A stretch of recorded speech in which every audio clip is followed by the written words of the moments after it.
Hello and welcome to Nid Studio, and this is your mentor Sanyukta Singh. And guys, in today's session I'm going to talk about very important topic, which is design and inspiration. So first of all, if you have not subscribed my channel, please go and subscribe it and hit the bell icon for notifications, because इतने important topics आपको और कहीं नहीं मिलेंगे. So without wasting much of the time, let's get started to this session. So guys, under this session we will be covering several important points and principles on which this design and inspiration topic is based, and किस तरीके से आपको ये पूरा का पूरा tip ध्यान में रख करके अपने क्वेश्चंस को सॉल्व करना है अगर वो NID या NIFT में आता है तो. So first thing, what is design. Design and inspiration का टॉपिक है तो सबसे पहली चीज़ आती है कि आफ्टर ऑल डिज़ाइन होता क्या है. सो anything which you are making with your skills and creativity, whether you are drawing, you are sketching it, or you are taking any inspiration. Now what is inspiration? Actually inspiration and design are interlinked. हम तब तक कोई चीज़ draw नहीं करते हैं अगर हमने उसको कहीं सोचा नहीं होगा, देखा नहीं होगा. अब ये सोचा और देखा जो हमने कहीं से है, कोई भी चीज़ हो सकती है या कोई एक्सप्रेशन हो सकता है या कोई इमोशन हो सकता है, that is called inspiration. For example, if we take Taj Mahal और कुतुब मीनार और एनी मोरक्कन आर्किटेक्चर, अगर हमने कहीं ये चीज़ देखी होगी, अगर आपने ताजमहल देखा होगा तो आप उसको एज अ इंस्पिरेशन ले सकते हो. एंड टेकिंग दैट इंस्पिरेशन आप उसके बेसिस पे कोई गारमेंट डिज़ाइन कर सकते हो, कोई चेयर डिज़ाइन कर सकते हो, कोई प्रॉपर एक इंटीरियर आर्किटेक्चर डिज़ाइन कर सकते हो. ना ताजमहल के भी बहुत सारे एलिमेंट्स हो सकते हैं. ताजमहल का स्ट्रक्चर ही सिर्फ वो या फिर उसके शेप पे ही आप काम नहीं कर सकते हो. सिर्फ इतनी सी बात नहीं होती है कि आपने उसके सिर्फ शेप को ले लिया या फिर उसके मार्बल या उसके वाइट कलर को ले लिया. You can always look at the architecture. जो इस्लामिक आर्ट है उसके वॉल्स पे, आप उसके वॉल्स के इस्लामिक आर्ट से इंस्पिरेशन ले सकते हो. And you can work on Jacobean flowers, you can work on Islamic leaves and the dome kind of thing. तो ये आप इंस्पायर्ड हो करके किसी भी स्टोल पे, किसी भी साड़ी पे, या फिर कोई वॉच का डायल है, या फिर अपनी आप if you are designing any jewellery तो आप उस पर रिप्रेजेंट कर सकते हो. So in that case this is something new. You are not doing any regular kind of thing. You are not copying. Now there is a vast difference between copying and designing. Designing is creating something new which you are taking an inspiration from somewhere and you are implementing that inspiration in your designs. So I hope कि आपको ये चीज़ समझ में आ गई होगी, design and inspiration. Now we are going to move on another tip which is very important, and that is mind mapping and brainstorming. Now आपने ये words सुने तो होंगे, mind mapping and brainstorming. So what are they? If we are thinking any situation और any किसी कोई inspiration ले लिया हमने, तो उसके ऊपर हम कितनी एरियाज़ में वर्क कर सकते हैं, कितने एरियाज़ में हम सोच सकते हैं, कितने एलिमेंट्स पे हम वर्क कर सकते हैं, that is called brainstorming or mind mapping. Now for example, let's take any insect. You can see the image here. कोई caterpillar हो गया, कोई bug हो गया. Like if we are taking any insect as an inspiration, now उसके ऊपर आपको सोचना है. You have to collect elements on behalf of that inspiration. Now what are the elements? Like you can work on the shapes, you can work on the legs of that insect. कितने legs है? 16 legs हैं, 18 legs हैं, 8 legs हैं उसके. तो आप इन elements को पहले लिखोगे. So you have to work very step wise here. आपको सारे एलिमेंट्स को लिखना होगा. उसकी शेप कर्वी है या फिर स्टाइलाइज्ड भी कहते हैं हम उसे. So you are going to write that stylized shape, number 1 point. Number 2 point, how many number of legs are there in that particular insect. Number 3, what kind of body structure that insect is having. मतलब उसके उस insect के body पे क्या scales बने हुए हैं, कोई स्ट्राइप्स बनी हुई है जैसे कि आप देख सकते हो. सो आपने उसको भी लिख लिया. तो collecting the elements of any inspiration और एनी टॉपिक जिस पे आप काम करने वाले हो, दैट इज़ कॉल्ड ब्रेनस्टॉर्मिंग और mind mapping. I am explaining you with the second example. Let's take a tribal art. ठीक है. Now when I was in my college, I took tribal art as my inspiration for one of my collection, and I was going to work blindly on that. I was going to research, but I took tribal as a whole inspiration. But when I discussed it with my teacher, my faculty, she told me that you are going to break down this tribal word. तब तक मुझे भी नहीं पता था कि how are we going to break down. अब now on that behalf I am going to explain you a very important thing. Tribal जो culture है हमारे इंडिया में, इसके भी बहुत सारे सेगमेंट्स हैं. Like Warli is one of the tribal art which belongs to Maharashtra. तो अब ट्राइबल में भी मैंने एक सेगमेंट ले लिया Warli, and I am going to work on that. Now this is how you are going to select any inspiration. ठीक है, like you can take flower as an inspiration. But अगर आपको डिज़ाइनिंग की थोड़ी डेप्थ नॉलेज है, या आप चाहते हो कि नहीं आप बिल्कुल शॉर्ट एंड क्रिस्प वे में वर्क करो, then do not take only flower as any inspiration. You can break down that flower also. You can take rose or sunflower as an inspiration, which is a part of that flower. ठीक है, so this is how you are going to select any inspiration for your work. Either inspiration will be provided in your exam, or you will have to select your inspiration. So here I have explained you 3 important tips. Now the 4th important tips is finding elements of the inspiration. Now जैसे कि मैंने आपको brain storming में बताया कि हम elements पे काम करते हैं. As I have given you example of that insect, you are going to write down all the elements कि उसका शेप क्या है, उसकी साइज़ क्या है, how is the body structure and what is the colour. तो ये सारे उसके एलिमेंट्स हैं जो कि आपको इन योर 4th स्टेप लिखना है अपने एग्ज़ाम के लिए. And then working on specific elements and their inspiration. Now this is a very important part कि in the topic of design and inspiration, कि ये जो जितने एलिमेंट्स आपने लिखे हैं, उसका शेप लिखा, उसके कलर्स लिखे, उसकी साइज़ लिखी, उसकी बॉडी पे स्केल्स हैं आपने वो लिखा, what kind of animal it is, insect है या वाइल्ड एनिमल है या एनीथिंग. अगर वो इंसेक्ट नहीं भी है तो क्या वो कहीं का आर्किटेक्चर है, are you working on Taj Mahal, are you working on Moroccan art. तो जो भी आपने लिखा है, ज़रूरी नहीं है कि आप उसके सारे एलिमेंट्स पे काम करो. ना what are all the elements, like मैंने साइज़ की बात की, शेप की बात की एंड कलर की बात की. You are going to select any one option from all of the 3, like either work on the shape और वर्क ऑन द कलर और work on the body structure.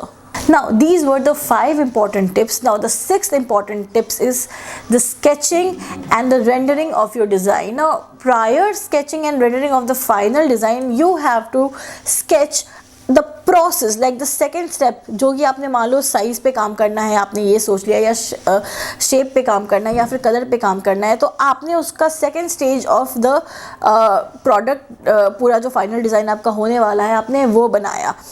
Before making the final design, जो कि final look होगा आपके पूरे के पूरे product का. Like for example, if I am designing a bag, okay, and that bag is based on any tribal culture or any worldly culture, so I would be drawing the motif first, जो कि मैं bag पे बनाने वाली हूँ, ठीक है. and then final में मैं प्रॉपर वो पूरा बैग डिज़ाइन करूँगी, and then I will be placing that motif on that bag, and this is how I will be implementing and sketching the final design. So this is the 6th important point, that you are going to design the final outlook of that very product.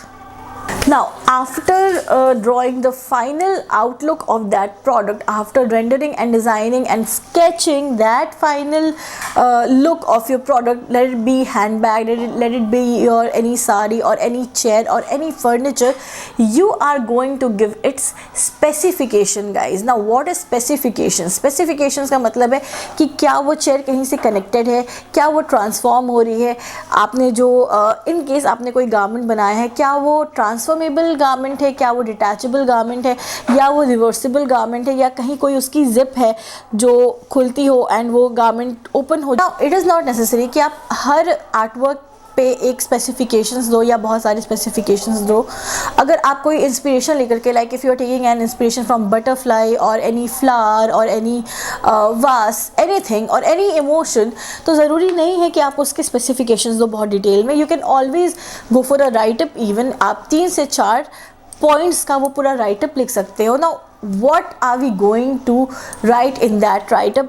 This is very very much important. You're not going to write any ancient time stories. आप बिल्कुल बहुत ही crisp and short होने वाले हो and to the point अपने write up को लिखने वाले हो.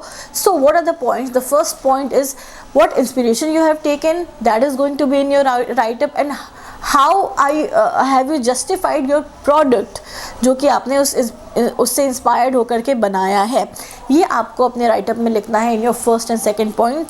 नंबर थर्ड पॉइंट इज़ कि क्या जो आपने कलर्स लिए हैं, how are that colour serving the emotions of that product. ठीक है. सो अगर आपने कलर साइकोलॉजी नहीं पढ़ी है, please go and study colour psychology. मैंने अपलोड किया हुआ है अपने सेशन में, एंड वहाँ से आप सीखोगे what is the psychology behind every color you have chosen.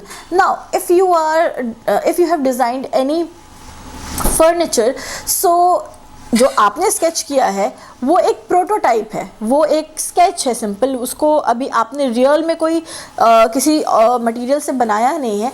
So it is very very much important कि आप अपने फाइनल डिज़ाइन में मटेरियल भी लिखो इन योर राइटअप कि क्या वो वुड का होने वाला है, वो एक्रेलिक का होने वाला है, या वो कोई होम डेकोर का प्रोडक्ट है, क्या वो ग्लास का है, क्या वो स्टील का है, प्लास्टिक का है. तो इसको लिखना बहुत कंपल्शन है. And after that the fourth important point which you are going to write is what kind of client is going to buy that product. ठीक, क्या वो किसी elite class के लिए है, क्या वो किसी middle class के लिए है. Please do mention the age group. अगर आप client details में मिडिल क्लास या फिर एलीट क्लास नहीं मेंशन कर रहे हो, या किसी एज ग्रुप के लिए है, क्या वो किसी टीनेजर के लिए है, या वर्किंग मैन एंड वुमेन के लिए जो 25 to 35 इयर्स का जो एज ग्रुप है, जो कि ऑफिस भी जा रहा है, या जिसकी कोई न्यूली मैरिड कपल्स हैं, उस एज ग्रुप के लिए है. तो आप उसका एज ग्रुप भी लिखने वाले हो in your section of client, which is very very much important for your write up. So this is how you are going to complete your whole designing process with the inspiration, with the sketch, with the whole mind mapping and the write up. And अगर आपने ये सारी चीज़ें mention की हुई है अपने पूरे के पूरे स्केच में एंड पूरे के पूरे वो A4 शीट में जो कि आपको क्वेश्चन में मिला था, then you are going to score very good marks. Very important part, what kind of questions are asked on this behalf. आपको कोई ऐसा क्वेश्चन आ सकता है, design a bag inspired from the word wedding, or design a bag if you're going for the picnic, or design a bag inspired from snakes or any wild animal.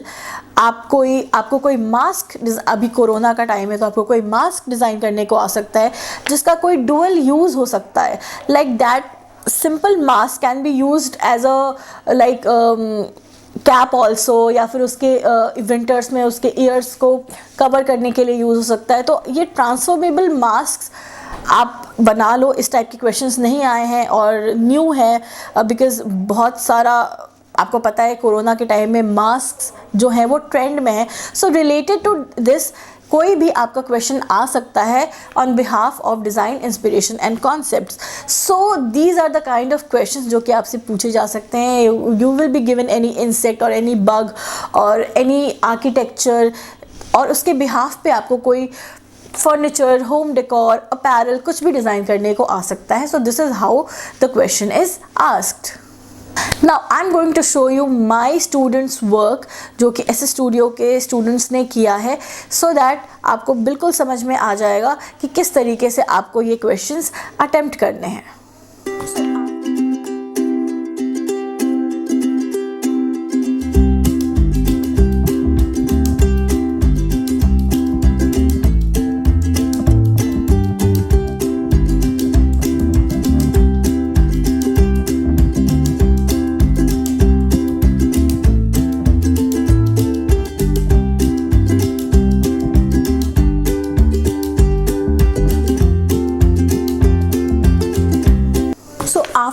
mapping and brainstorming, guys, I am going to tell you how are you going to attend any specific questions in what different stages.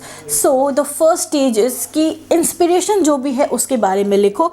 Like if you have got Taj Mahal और butterfly as an inspiration, तो आपने inspiration में ताजमहल या butterfly लिखा. The second stage जिसमें आपको लिखना है द एलिमेंट्स ऑफ ताजमहल और एलिमेंट्स ऑफ बटरफ्लाई, एंड उसके एलिमेंट्स आपने लिख दिए. Like Taj Mahal is made from white marble, तो आपने वाइट मार्बल लिखा. इट हैज़ इस्लामिक आर्किटेक्चर, आपने वो लिखा. आपने उसका शेप जो भी था आपने उसको वो बना दिया, एंड आपने उसमें थर्ड एलिमेंट लिखा. And then finally choose your element जिस पे आपको काम करना है. सो नंबर थर्ड स्टेज जो कि आपको पेन से लिखना होगा अपने एग्जाम में, that you are working on the Islamic architecture of Taj Mahal and this is the chosen element जिस पे आपको काम करना है. Now the fourth stage would be the architecture जो कि आप बनाने वाले हो. हाथ से आपने वो डिज़ाइन बना करके दिखा दिया जो कि आपको किसी प्रोडक्ट में बनाना है. नाउ द फोर्थ और the fifth stage would B, ये आप स्टेज स्किप भी कर सकते हो और आप डायरेक्टली डिज़ाइन पे आ सकते हो. अगर आप कोई वॉच का डायल बना रहे हो या आप कोई ज्वेलरी बना रहे हो या फिर आप कोई स्टोल बना रहे हो या कोई साड़ी बना रहे हो, देन ऑन द फोर्थ और फिफ्थ स्टेज आपने वो पूरा का पूरा डिज़ाइन इम्प्लीमेंट कर दिया. So these are the four stages जो कि आप वो प्रॉपर A4 की शीट में बनाने वाले हो. Now the fifth stage would be the write up or the specifications. Go for either of that, either go for the specification or go for the write up. So this is how you are going to attempt these kind of questions in the exam. So guys, अगर आपको कोई online classes चाहिए then you can go in the description and वहाँ पे link provide किया हुआ है, and my team will get in touch with you for the crash course or any regular online course. Also I'm giving you some questions related to this topic, आप उसको solve करो और Instagram पे या Facebook पे या फिर mail के थ्रू मुझे वो questions send करो. I will be guiding you through that questions कि आपको किस तरीके से आगे बढ़ना है. एंड अगर आपने मेरा चैनल सब्सक्राइब नहीं किया है then please I am repeatedly asking you to subscribe my channel because it will help you a lot in cracking your NIFT and NID exam and any designing exam. So till then, take care, bye bye.